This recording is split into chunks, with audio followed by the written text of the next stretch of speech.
We have been given credible, valuable information at the very top of HISD that the superintendent has instructed the principals of HISD to prefer hiring whites and Hispanics and to start cutting and dismissing and firing Black employees and to slow down hiring any more African American employees focused on Hispanics and whites. This is what this superintendent has asked principals to do in HISD and administrators. Greetings, brothers and sisters, ladies and gentlemen. Welcome to another episode of the People's Global News Network.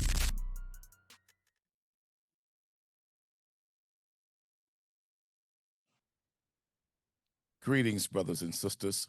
Welcome to another episode of the People's Global News Network, a network where we didn't come to lighten up, we come to tighten up. A network where we're not afraid to challenge the system for those who, quote unquote, don't have a voice, the voiceless. We are that voice for them here at the People's Global News Network. Today, we're going to bring a story to you that speaks about a school district in Houston, Texas, HISD, that really is doing things that many brothers and sisters in the city of Houston are already aware of, with this appointed state superintendent appointed by the governor to come in and take over the school district of HISD. And subsequently, he has come in and taken absolutely a jigsaw, a hatchet to HISD. Not a scalpel using a delicate procedure to do what's best for the district, but take a hatchet. And you're going to be somewhat surprised at what you hear.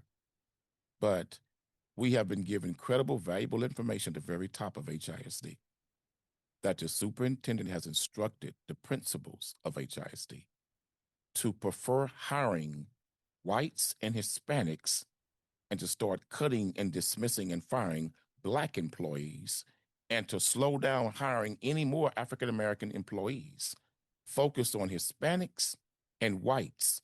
This is what this superintendent has asked principals to do in HISD and administrators.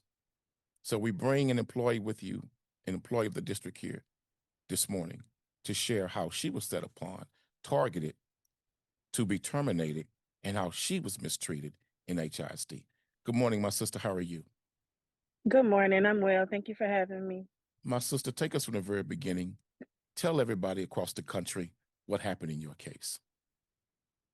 Well, first of all, I've been an educator since 2008. I came to a HISD job fair last summer, excited with hundreds of other people that showed up. I was hired on the spot, given a position as a counselor, and I was excited. This occurred in May. I was excited about August to come, start in my new district, and was really looking forward to it.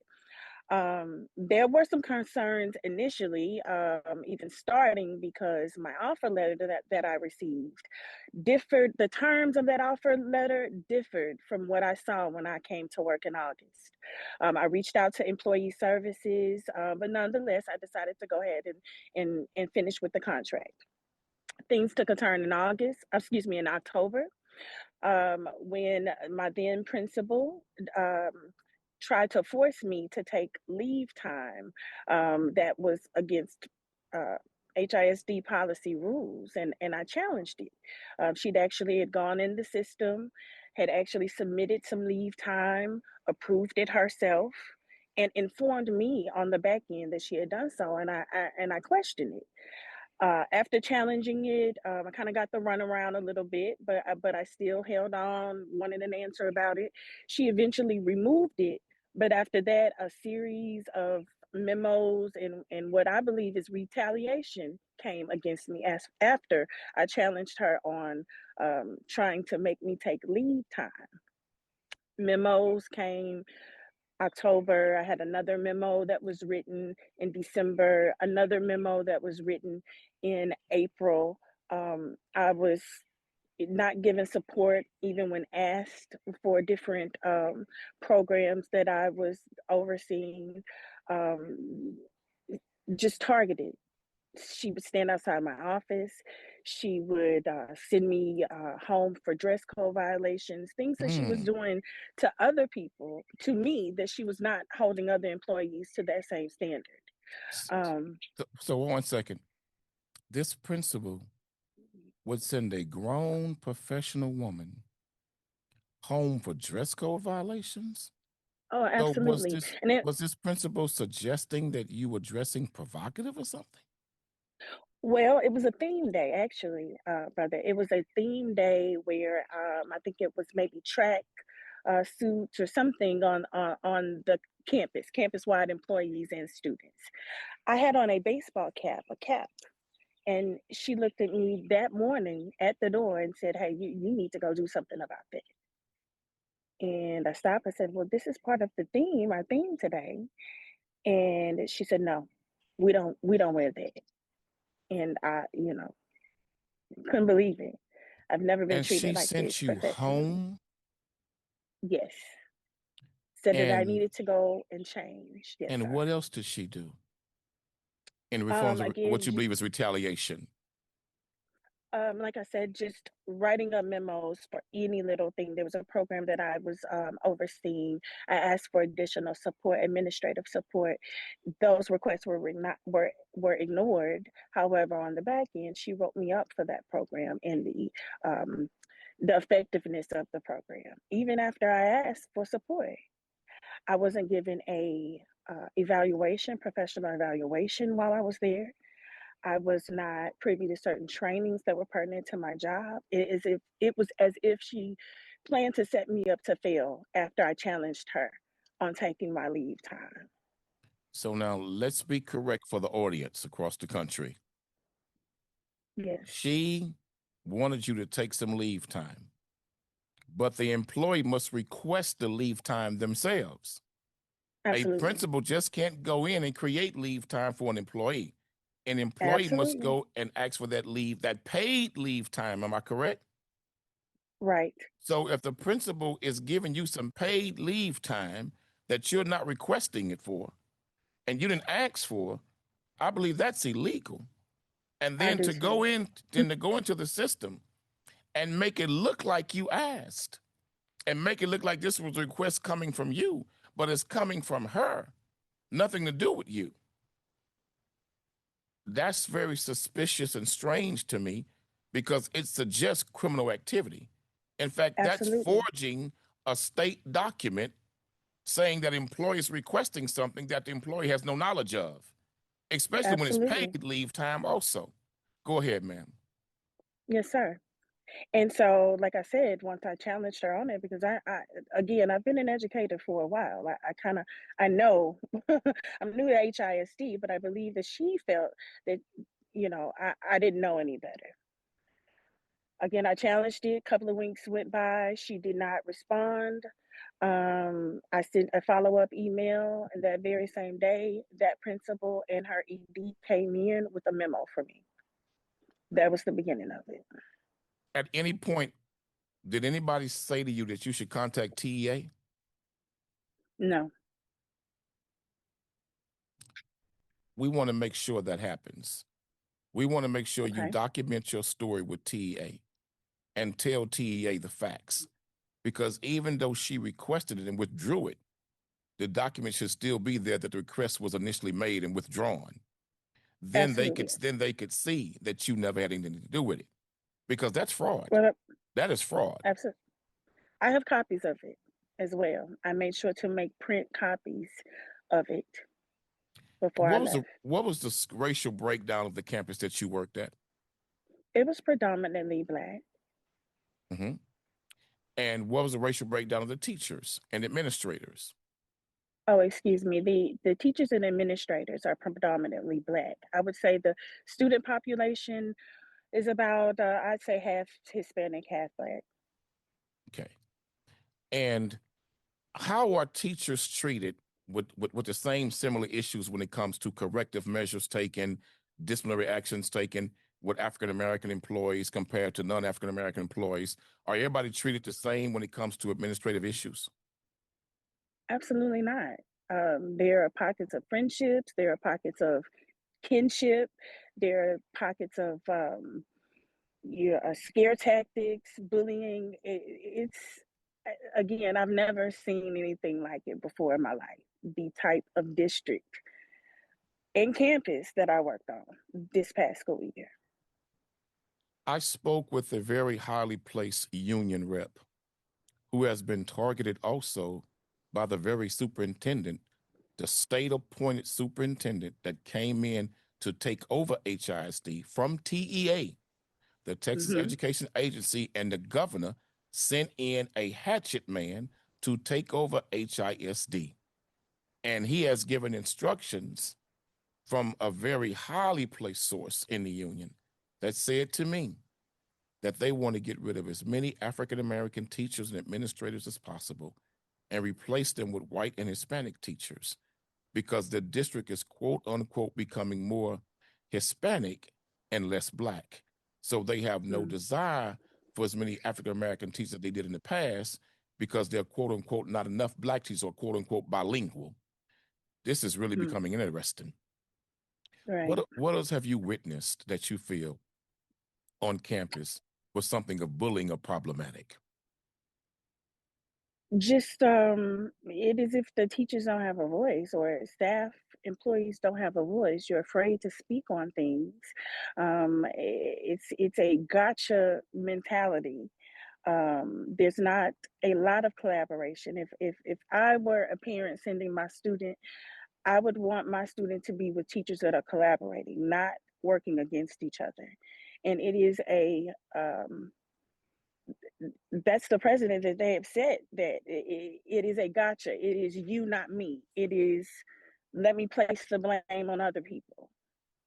If you could say something to parents of students in regards to their children based on your experience working with an HISD, and your campus is split between mainly Black and Hispanic children, right?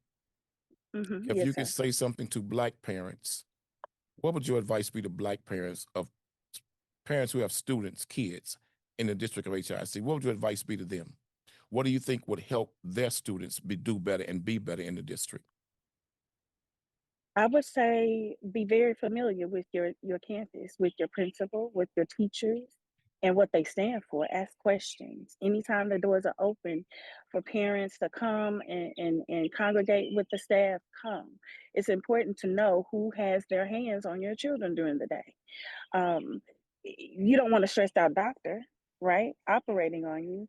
Why would you want a stressed out teacher who has a superintendent, who has a principal that is harping down their back for no reason, who is making their job miserable to have their hands on your child? It is a what's the word that I'm looking for? It is a follow through effect. One thing affects the other. I would say be as It's a trickle involved down as you effect. can. It's It a is a trickle trickle. down That is effect. the word. Exactly. That's the word. Be as involved as you possibly can so that you know what's going on in your schools. There's always options. HISD is not the only option. So I would say make sure you're informed and make sure you do your homework and know where you're sending your children. There's been a lot of ICE rumors about ICE raiding school campuses and ICE sitting outside school campuses trying to identify parents picking up children and picking up students also who may be quote unquote illegal. How did you witness how that affected Hispanic children on the campus? Those I didn't concerns? particularly. No, sir, I didn't particularly. I do recall a day where I think collectively a group were saying or asking Hispanic parents not to send their children. So I do recall that day being low in attendance because of the concern, but I didn't witness anything in particular But in that's regards exact. to ICE. But that's what I was looking for, because I was also told by this highly placed union representative in HISD that a lot of the Hispanic children, many of them, have stopped coming to school because their parents are afraid that they'll be followed home and targeted by ICE, are afraid that they may be picked up by ICE agents at school, because we had a teacher here in Texas that advocated for ICE coming onto campus and taking her students and saying she had many of the students in her classes that were illegal immigrants, and ICE should come to her class and remove some of these students. So it's been situations like that that also has caused HISD Hispanic numbers of attendance of Hispanic Latino children. The attendance numbers have been going down, afraid of ICE raiding the campus and people having ICE sit outside the campus to follow them home looking for their parents. It's a hell of a time to be a student in the public school system of America, especially if you're a Black and brown student. Absolutely. But we thank you for sharing your story. We thank you, I a very appreciate highly educated sister, very well it. spoken. Thank you. Your demeanor is absolutely on point of what a professional sister or employee should be. But we are going Thank to you. follow up and file a complaint also on your behalf against this Okay. principal and the district with TEA, because this is something that should be exposed and looked into further. Because I do not believe that this particular principal just started doing this type of thing with No. you. I think this is No. much deeper than you. And I think when you chose to speak out about it and challenge her authority to do something that is illegal and corrupt, that she chose to retaliate and get rid of you. Well, we're going to call for an investigation of her record when it comes to paid leave and leave of absences to make sure that if it started with you, let's still deal with it. But if it didn't, well, then the taxpayers are being robbed because we got a principal that's taking it within our own hands to determine who gets paid leave, how much paid leave, when and where, without employees requesting it. That's not ethical, it's inappropriate, and I believe it's illegal. Thank you Yes, for sir. coming on the show, and thank you for having the courage, sister, to come on and tell the story, your truth to the nation around the country. We appreciate you, sister. Stay strong and keep standing. Thank you Brothers and so much for sisters, our viewing audience, we always thank you across the country. Your faithful, diligent commitment to this news network is why it's successful. Without you, the viewing audience, we would not be successful. Continue hitting that like button. Continue sharing the stories like you do by the thousands. We love you. We appreciate you. But you too are the voice of the voiceless. Thank you for watching another episode of the People's Global News Network.